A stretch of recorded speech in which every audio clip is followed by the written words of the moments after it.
All right, so today's conversation is with the founder, David Lucas, of a fragrance brand that's in Berlin.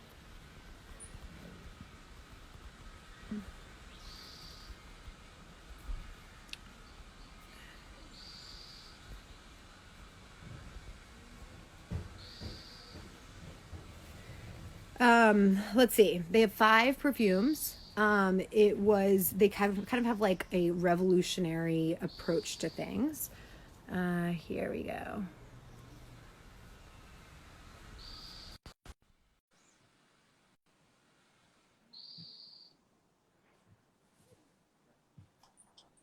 Hello. Hey there. Hey, how are you? Hi. Sorry for Fine, being thank late.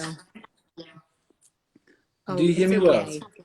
Yeah, Yes, I good. do. Yeah. Sorry for being late. This is not really my thing, but I had a wild day, like constructing things in a Yeah. new apartment and yeah. Yeah. So now we're New there. apartment.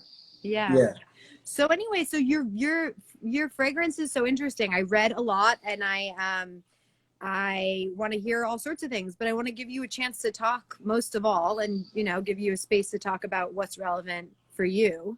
cool. Um so how are things going with if you put on your business mindset and what's relevant for your business right now? Oh, I think everyone globally is affected by COVID-19. Has been affected. And when I started the whole project, I don't know what you and Yulana talk about before or what people know already, but I always thought I wanted to do something that can't be downloaded. So perfume is one of these things, and my approach was not to be too available online, Wait, tell but me, you wanted to build something that could be downloaded. that couldn't be downloaded. Oh, couldn't be downloaded. Okay, So so you wanted so a real I life was product. yeah, I always encouraged my retail partners not to sell online, to say we have something that is not available everywhere at all time, which is more a real life physical experience. So you have to come to Mhm. the store, to our own stores at some point, talk to people, meet people, even while shopping, even yeah, maybe meet new people, and yeah, get the experience further than just purchasing a product, more Yeah, but you in, do sell interact. online, right? Yeah, because first of all, retailers didn't agree with no online policy, and we Yeah, can't enforce this. And then, due to COVID, I pivoted the whole business. got it. Yeah. That's unusual. Yeah, it's unusual that you wanted that. I mean, you wanted that despite the possibility that it would limit sales. You wanted an all retail business. Yes, because I believe that perfume is a very intimate product, and Yeah. it's extremely well when it's limited. This is also why, in a very short time from now on, we will introduce a limitation that is basically allowing a certain amount of people to buy a perfume and then forever, but no more than those. So if you buy a perfume with me, you registered and then you can forever buy it. That's interesting. But maybe after 10,000 other people, like we are thinking like to limit it to 10,000 people globally per I fragrance. think this is what is like most interesting to me is like how you're conducting yourself as a business person. Like you're making certain unique choices. What is the reason philosophically behind limiting it? Is it you don't want your fragrance to ever become like So mainstream? You want it to be individual? yeah, but the point is, I don't know what you know about my background. I grew up in a quite poor family. And when I was 4 years old, my mom would send me to perfumeries to get her the latest samples. She couldn't Okay. afford them. Okay. So when I thought about my business, my fragrances are not cheap, but they are not like the most expensive perfumes. And I just realized that I don't want to create a limitation by price, but I want to create a limitation by interest in a product, in a brand, by being there, rather than being rich. For me, being rich doesn't mean that you have a good character, that you're cool. You don't But necessarily. like, wait. I have a question because like I mean, your fragrances are like the largest size you sell is like 1.6 fluid ounces, which is really small.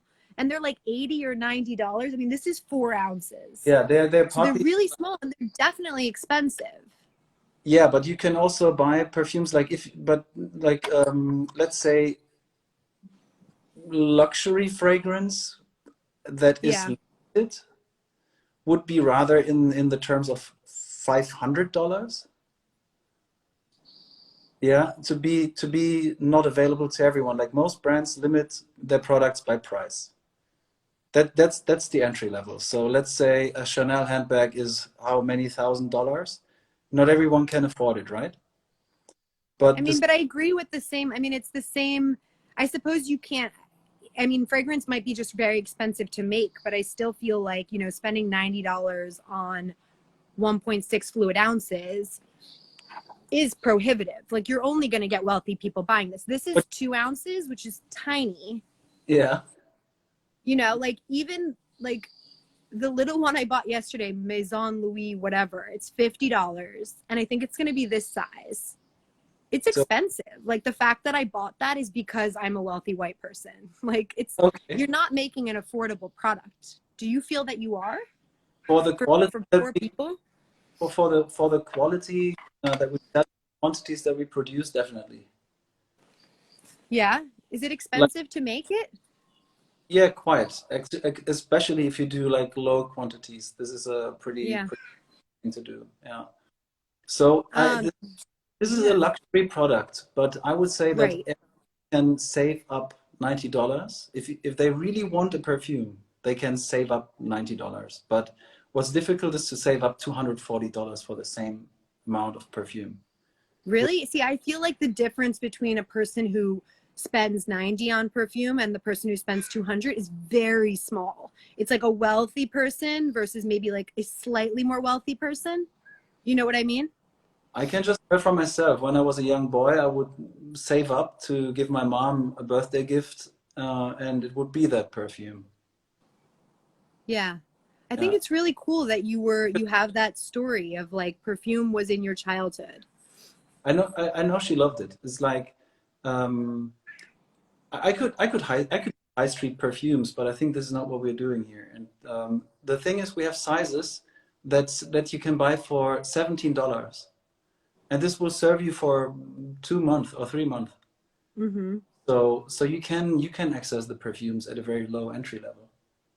Yeah, Hmm. but the Yeah, I big know bottle, the size you're talking about. I know like the sample. I'm very familiar with that size perfume. it's I think what you're doing is conceptual. Like, it seems like you are, like your contribution is not that you're making like an affordable line in my perception, but that like you're doing it with a unique business philosophy. Um, I think I that's really cool. Um, so for instance, like you describe one of your frustrations with the beauty industry before you came into it was you felt that just scent descriptions were too linear and that people should be able to approach themselves as multifaceted. not only um, this, not only this. If I can just jump in there, like yeah, I felt like that the stereotypes and the bias in the industry is so old-fashioned. Like men had to have like I don't know, riding a horse, being packed with muscle, having a big car, a big watch, always in a suit, like looking into the distance. I have a far sight. Women always a pretty accessory. Like why isn't the woman actually riding that fucking horse in her leather pants, and mm-hmm. the guy is just bathing in flowers? Like why can't it be Mm-hmm. the flower boy? Why can't it be the broken bouquet? Like the idea of breaking with the past, a Yeah, bold, feminine woman that can embrace her femininity and be successful. Why do women have to be like men? Like in the past, they had to be like men to survive in different fields. And I just feel like that this is over. And the industry really put so much effort in keeping these images alive, and I yeah. just felt completely ignored. And I see that 30% of all women, for example, buy men's fragrances, but the industry never produces a fragrance that smells like a men's fragrance, but marketed to a woman. Is that such a thing though? I mean, is that even reality that there's a fragrance that smells like a men's fragrance? Yeah, empirical. we grow up learning things. So I would say for the next 1 or 2 generations, it's still the idea that heavy, woody, musky fragrance is for men, or some vetiver and patchouli. But then I think times are changing, and I want to be the driver of that change for sure. I mean, Yeah. I completely, when I started, I never started to be a niche brand. If you know about fragrance, there's like the mass market, like really cheap mass. Then there's Mastige. This is more like Dior, Chanel. Then they have some exclusive lines. Tom Ford has mass market and prestige. And then there's a niche industry where smaller brands create artisanal perfumes that are like, I would describe them all very ingredient fetishists, but I'm not that. I want to evoke an emotion with my perfumes, and I would say I'm more masstige than niche, but with the quality that we deliver, it's more in the niche or prestige market. So And to what extent, like, you feel you are not niche in the sense that you are not necessarily obsessed with ingredients, you're more obsessed with like concept? yes, and also I don't want to keep it small. I feel there's no need to keep something small that has a strong message. I want to basically enable. I want to empower people to feel more confident about themselves, to be more Mm-hmm. respectful due to their confidence, and to connect better with other people. Mm-hmm. So why would I try to keep it small or super exclusive? I don't want to keep it necessarily exclusive. If we weren't in quarantine, do you think you as a business person would still be aiming to have a non-online consumer path? I would always try to encourage real life experiences. But I mean, isn't that you do you really think that if we acquire something via the internet and it ends up in our home, that's somehow in a significant way less of a real life experience than had we gotten it at a store and brought it home?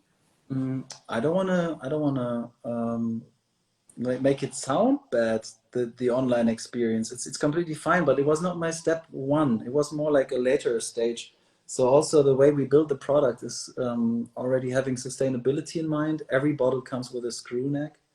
All the 7 mLs are refillable. And actually refilling, that was like my stage two for the business, where I would work with online direct to consumer. But in terms of acquisition, I always felt like I wanted to create real life experiences between retail partners and customers, or myself. I mean, every bottle has my personal number, you know? Yeah, I know. I love that. I mean, I personally never had such a fond experience of going into stores in real life. Like that never felt intimate for me. So, Where I did you, mean, I think if you could like if you could put a perfume in a garden and I could go pick it up or dig it up, that would be cool. But like, I'm no more fond of going into a mall and buying a perfume than I am going on Amazon and buying a perfume. look, I think that's the difference between Europe and America. We have beautiful shopping zones. I mean, we have small, cute shops too, but Where do you live? In LA?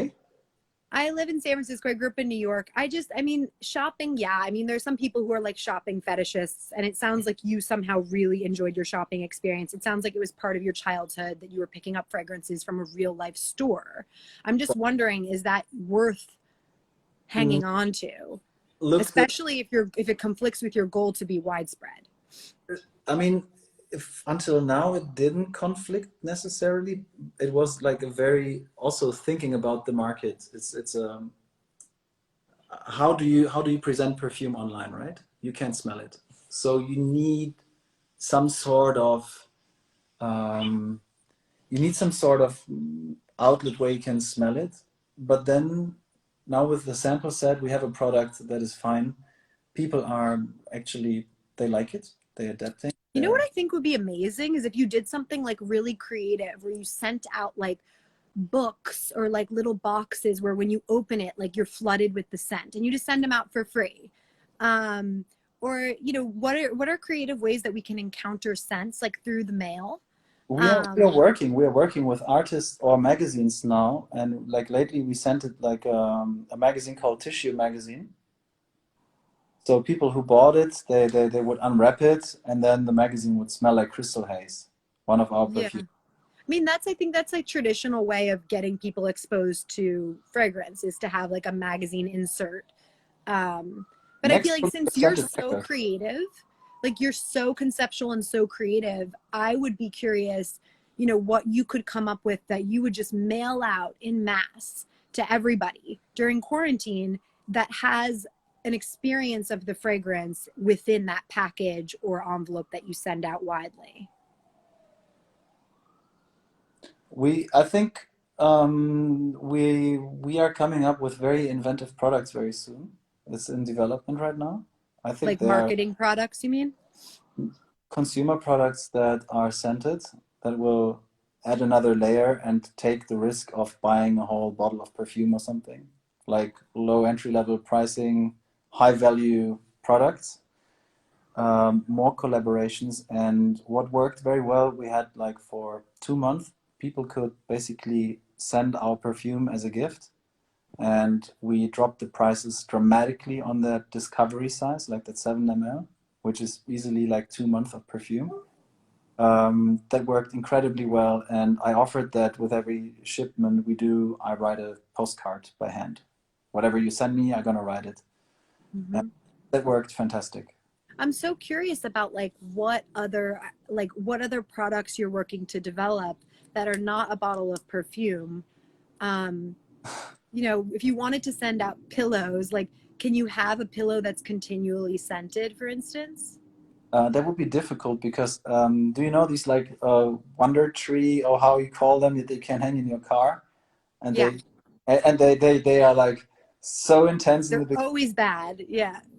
Always bad, and then they fade out over time, but in the beginning it's just unbearable. And I think a Mhm. pillow would be similar, except you have like some dosage. But I think then an easy way and a nice way also to disinfect your pillow is to use a pillow mist that is highly alcoholic and Mm. some sand, kill the bacteria on your pillow. Yeah, and make It'd be yeah. really cool if you had like some kind of tech integration where like you could send out necklaces that like, release a bit every day. I mean accessories. Um, We're totally working on accessories. that's Yeah, cool. yeah. Yeah. How have you, with adding your phone number to the back of the bottles, like it's very unique and I love it and it's like so fresh. Has that been abused at all? Has it become helpful to consumers at all? Do you get texts? Guys, it's extremely people are extremely respectful. I love Hmm. the people who buy my perfumes. Really, I have to say that they are all amazing. I don't get any spam, and Yeah, if I get text messages, it's more whether it's like a request. Hey, do you think you will sell or ship to the States at any point, or just saying, hey, I love the perfume. Once I got a message, Flower Boy is amazing, dude. I got late last night. Something like right, that, right. you know? I Yeah. mean, it doesn't So really surprise me in the sense that, like, the combination that you're small, like, the following is still relatively small. And then also, like, you're not a polarizing thing. Like, you're a fragrance company. Like, very few people are going to be hateful of that. So the combination of those two makes it unsurprising that you haven't received any like abuse by text. But you did take a stand, a political stand, which I noticed on your website and on your Instagram, which was interesting. You said, "Don't buy these if you're racist." yeah. How did your fan base experience that restriction or suggested restriction? So for in general, for me as an individual, I would say really that I'm pretty much non-judgmental. I always try to be very objective, and with this thing, there was obviously a reaction to whatever is happening right now in the world. Our customer base was they only gave positive response, um, and for me, it was just very important not to post a black screen, but to make a statement. I think Yeah, the use brand your jumping on a train doesn't do the work.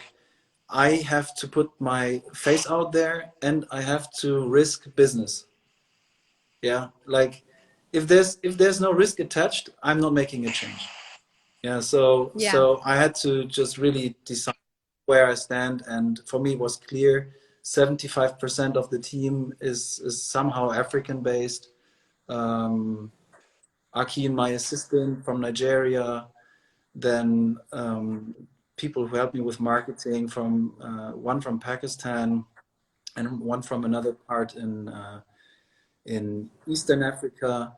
So yeah, there's no question where I stand, and I don't have to Well, hide. I'm zero yeah. scared. I'm zero scared of shitstorms or something.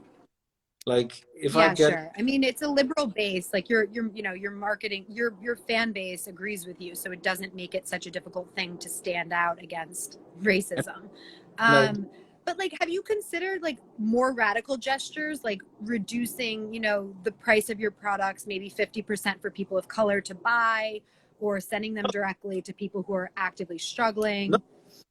that would be racist. I mean, if someone contacts me and tells me, "Hey, look, we are very poor. My mom loves perfume and she smelled a broken bouquet," if my younger me would basically text me, I would be Yeah, more but than I happy think to. the problem with saying that is it's so unlikely that it requires so much bravery. If there's not a system in place, like it requires so much bravery for people to knock into your business. Yes, but just reducing the price for people of color, the way you say it, A is lot just of brands have done it. alone the thought for me is racist. It's like uh,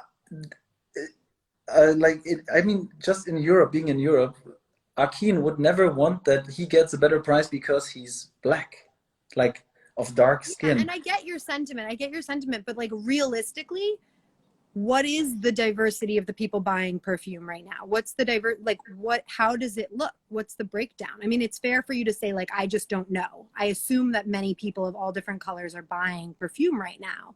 But I mean, if we look at sales in luxury categories like perfumes, you know, race shows up. Like there is no way there's as much access for people of color. Um, so how do you correct that as a business owner? I mean, for the American market, I would probably have to look into numbers to You understand. think it's just for the American market? I don't understand. I don't know the numbers. I can't tell. Like when I go to London, I see a different place. I can't tell. For now, Yeah. I can't tell. Yeah, I I mean, you think can tell because you can look I, at you can look at the I would people who are rather buying I your would rather product. go I would rather go look, if I see people buying sneakers for 150 euros, I assume that they can buy a perfume if they really want it. Well, Whoever I mean, whoever it is. sneakers Who, were marketed to people of color by sports players. So that's why sales for sneakers are more and diverse. and I think that David Roelen is opening the marketing towards everybody out there. I think it is. I think it does a Yeah, really good job. I'm just like, what's realistically happening? Like, where are realistically sales going? realistically happening is that we are changing the value system in the beauty and perfume industry. We are opening the doors and we welcome everyone who wants a good perfume. This Yeah. doesn't necessarily force me to lower the prices for people just of color. What Yeah, I would it's one rather what I example of would what rather say, brands are doing. sorry, It's one example. Like, yeah, yeah, you but took a verbal stance against this, racism, and for, other for, people are taking a stance in terms of their sales. for me this is opportunism. In this point, I have a long-term plan. I have a minimum plan until 2027, and if I can afford, due to higher production, we will lower the prices again. I lowered the prices lately. They were at 135 before. 110 was the minimum. Now we're at 98 minimum, 124 maximum, and we will continue these things. And Yeah. I would rather, I really see us creating, like really investing in communities very soon. I have a concept for the Roelen School of Empowerment. There will be a curriculum at some point where teachers all over the globe are invited to take our curriculum. They can use our own stores whenever we have them. I hope that in a few years we have them. They can use these stores for children of any color, any gender, and just teach them how to say yes to themselves, That's Yeah, awesome. yeah. And we're gonna invest. I don't believe in giving a lower price for a product that is desirable and that you really want to have. You can save up for that. What I want to see is a real change. And just a brand selling something cheaper to a person of color really doesn't make the change for me. Hmm. I think Yeah, that's good thinking. Yeah. yeah, I want to talk to you a little bit about your connection to the LGBT community. yes, Yesterday when I was describing your company, I think yeah. it's sort of less controversial to describe you as genderless. Like you've made it very public that you don't consider gender when you design your scents. But is it accurate to describe your company as a queer company? Mm, no, I don't know. I mean, maybe I don't know exactly what queer means in that sense, but I would say I just think of personality. You know, for me, it really doesn't matter what's your sexual orientation or where you're from. For me, it matters. Do you take care of yourself? Do you take care of others? Do you respect me as a being? Do you respect your beloved ones? How do you feel about something? What do you dance to? Like what makes you Okay. laugh? What makes you Yeah. cry? So what I'm hearing from you is that you're not specifically trying to identify with or connect with a very well established community called the LGBTQ or queer community. Like it's not in your intention to directly link your products to that community. It's happening naturally. It's part of Okay. my life. Like, It's why I picked up. I mean, that yeah, I ultimately did describe you as that, but I yeah. wanted to ask your opinion because it's an identity. It's I think it's my personality to be non-scared of any person and to be Mhm. seen with anyone and to be judged. I'm I love to spend time with Honey Dijon. It's we just met recently and we connected so deeply and Yeah. it's Yeah. just beautiful. And then I mean in Berlin, you know a little bit about Berlin, I guess, like the way we party, the places we go. If you go to places like Berghain, which is like the most famous club, Mm-hmm. everything blends there. It's been a gay club, and Yes, I think and it has a very hetero. exclusive door policy and it doesn't let everyone in. I mean, Yes, it's there is a but sense of intolerance at some level in that club, right? it's an intolerance to disrespect or to people who might be offended by something that is happening inside. I mean, it's a very, very special community. And I feel that yeah, it's not very exclusive, but I think it's protective. Uh, Hmm. so anyway, this gay scene allows heteros basically to get in there. Like there's everything blending, but it's more about like this mutual respect that I was talking about. I have been to Berghain. I personally didn't feel a ton of respect. I felt like, but it's also not like my church. Like I have high respect for the fact that that is like many people's The church church. and they've had their own experiences. Yes. Um, What was your I experience? personally just think there's a lot to question about that space.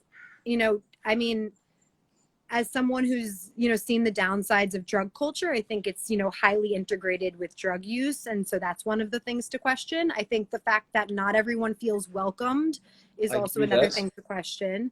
I give you. But I do have a lot of respect for the fact that people have had transformative experiences there and feel a sense of community there. It's not the holy grail, but it's one good example of like where everything can blend, poor and rich. Uh, Mm-hmm. we not. I think it all has a place there, and Mm-hmm. in many places I don't see that, Mm-hmm. especially for LGBTQ community members being in a more regular club environment. It's very difficult, or for a woman to be topless and not being harassed or touched or offended constantly. This is something so special. Yeah. Yeah, that untouched freedom of expression in that sense, I think it's very, very powerful. Yeah, I think you've given a couple examples of the things that are going really right there. And I think that's worth praising. The high abuse of drugs, okay, I give you that, but then go to a London pub on a Tuesday night and let's see how much cocaine is going down the, uh, like Sure. Yeah. I mean, alternative spaces still have some issues. everywhere. Um, you've also made a decision on your bottles to put text in Korean, I think it is, and Arabic. Yes. How did you decide on those two languages? Also, there's also Mandarin, and I would consider the moment that we sell in Japan to add Japanese or in Russia, Cyrillic. It's another invitation to a dialogue from my side, because many people in the perfume industry say, "Oh, our big markets are China, Korea, Japan, Middle East." And then I always think, why don't you talk to the people in their language then? Why do you Mm-hmm, just like why do you put your French "l'eau de nanana" or mm-hmm, something English into their face? I mean, this one is saying perfume in different languages. Yeah, in Chinese it means fragrant water, or in Arabic it's atar. So this is like this, yeah, the scented oils in that sense. And for me, it's an invitation to interact, to yeah, to communicate with the perfume. Yeah, I yeah. Do you, guess and is there German on the bottle as well? right now no, but people here understand perfume. In German, it's Parfum. Okay. Very So simple. you like kind of took care of like the Europeans, North Americans in one swoop, and Yeah. then, yeah, Yes. yeah. Yeah. By And the did way, you I really decide to, yeah, like that conversation, by the way. I really enjoy it. It's say again? I really I really enjoy that conversation right now, I have to say. Cool. It's Me too. it's fantastic. I love that, like the challenging. This is really good. I love that. Yeah. Just saying. Yeah.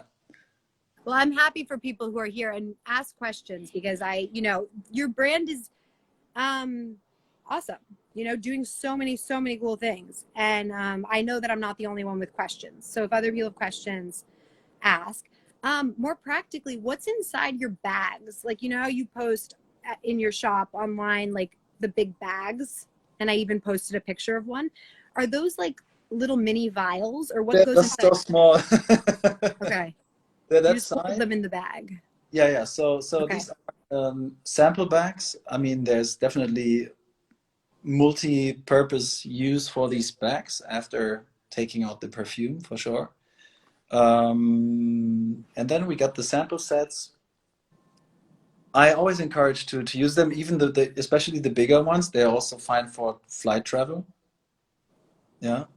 Um, yeah. So that's basically about it. In the beginning, we were completely packagingless, but actually, retailers and customers alike complained. Now we have like the most minimal packaging we can get, but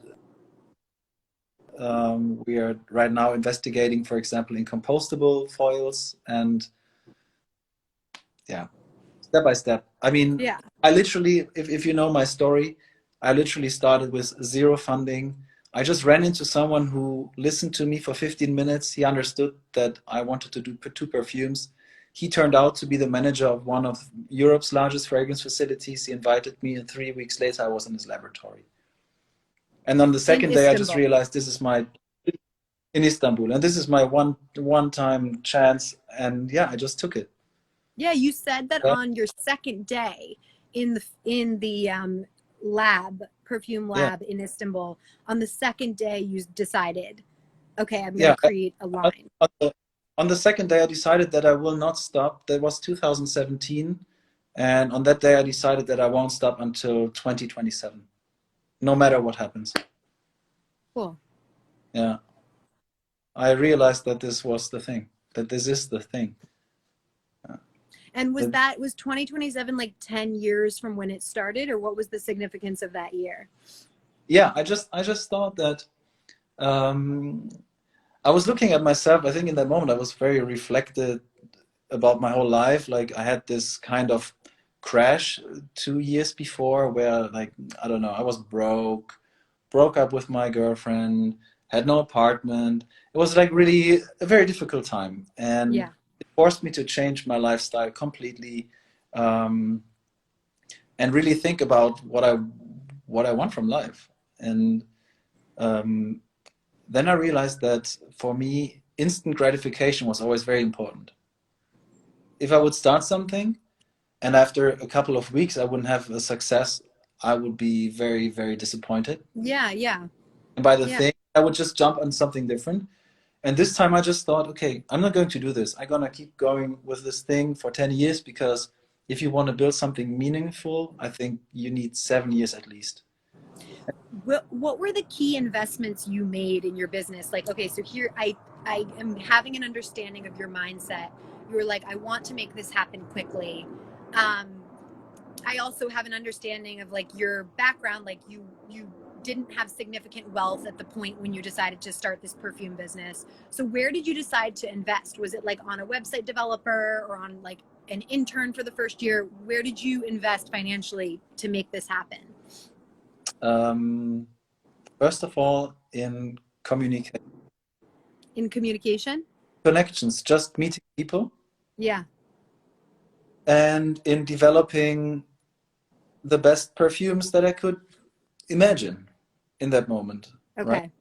So going to Istanbul several times, being in the laboratory, then paying the development, and then the first batch production. And the packaging, the way it is because I didn't have money for big batch production. I had to find bottles that I can purchase in the quantity of one, and I needed labels that could be produced in the quantity of one. So I bought a label printer, right? Mm-hmm. And I always felt like this is really nice because it I don't have a big stock that at some point I'm gonna throw away, you know? Mm-hmm. There's no, and it naturally grew, and I think I invested in patience as well. Being patient and humble, just going like steady and one Mm-hmm. step at a time. And yeah, That's awesome. Yeah. time, time. What other perfumers do you admire? Like you've given us the sense that you have an awareness of, perfumes that are outside of your business. And Yeah. that's not a requirement, by the way. Like I spoke to a woman who has a chocolate company and she barely pays attention to what other people are doing. But I've gotten the sense that you do. So who do you admire among other perfumers? So look, I'm more like that other woman. I love perfumes. I love to smell, but I also love masstige brands like Dior. I really like it. I would be a liar to say I only buy like the most exclusive things. So I admire rather like old classic perfumery, but not a perfumer in particular. I would say that I don't go to perfumeries very often. I try not to smell left and right because I went once to a trade fair for niche perfumes in Mm-hmm. Florence in Italy, and I Mm-hmm. realized that like all the perfumes smell pretty much alike, and like bottles are always kind of the same, and I just felt not for me. Who I admire for really making a big move um, 10 years ago is Ben Gorham of Byredo. Mm-hmm. Okay. I think that I mean, I don't know how much I admire him. Like, it's not admiration, but let's say I really respect him for being like so consequent with like pulling something, going one, yeah, going that way in that. How would you say? I think I'm trying to find the right word. What would be the word? I just admire his like being so consequent, like being so and just believe Mm-hmm. that I admire. Like Yeah. for someone to change industry and challenge the for the first time. Yeah. What did Byredo do that was unique? I think they cle- They what? they cleaned up. I felt like he put something in a very like Nordic, Scandinavian order, you know? Mm-hmm. Stripped out the excess, Mm-hmm. yeah, and made it very pure. Cool. I think at that point when everything was like so prestigious and gold, blah blah blah, he would be like, for example, with my brand, I feel like it's way more in your face, like more like, hey, it's just essence. You get like transparent tubes, yeah, the seven, Mhm. like I think our core product, and it's just juice. This perfume, there's no perfume without you. It's about you, you know? Mhm. We're more the people brand. This is the perfume is just your invisible aura. It's just another thing, but it's not necessarily something to just decorate your space or Mhm. no big packagings or all that.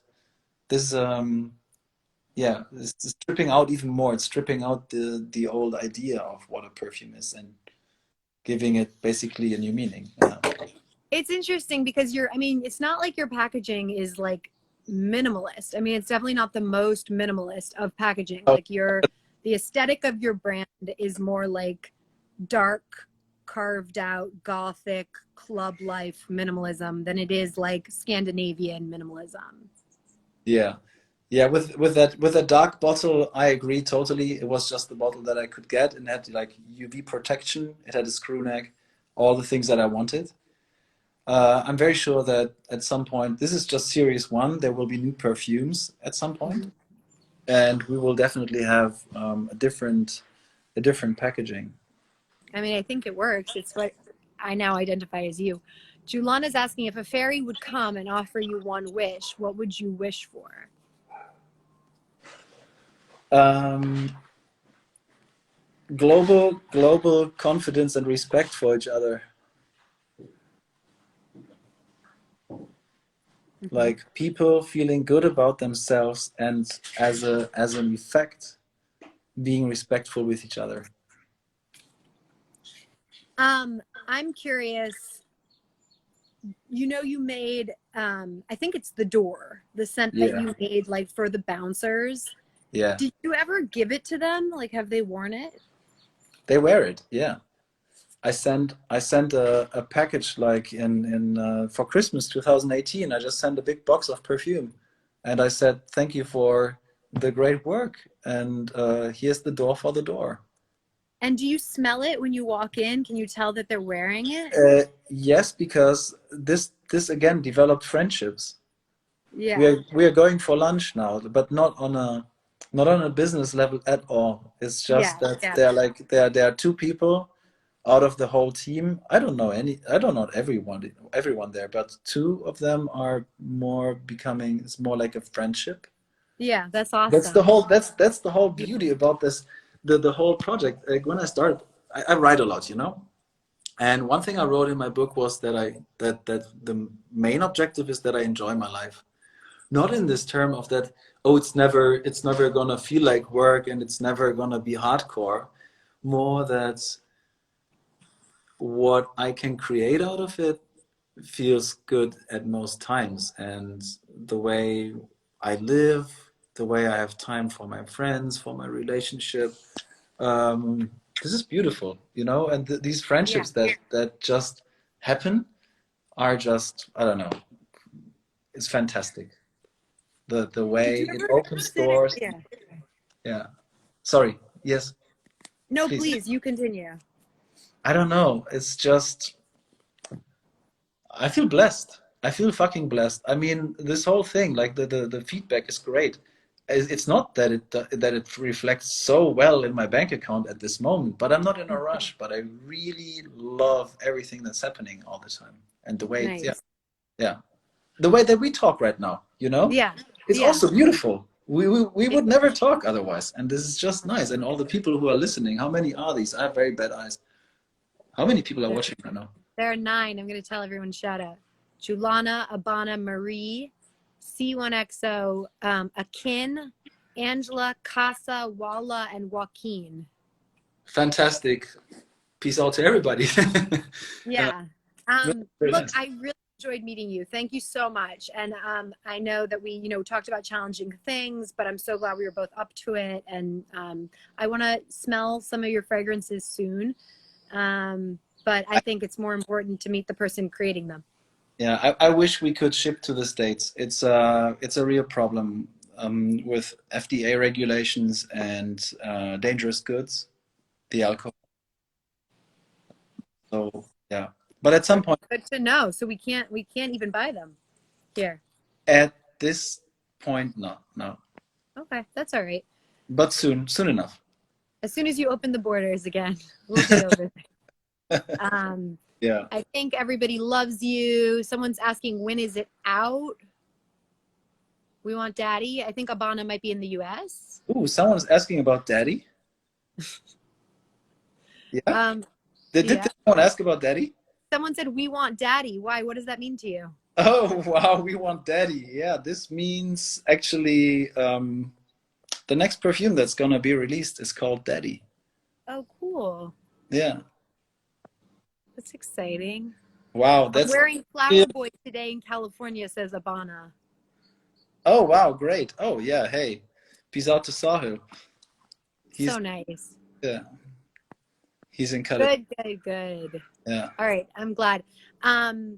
What can we do to support you? Spread the message.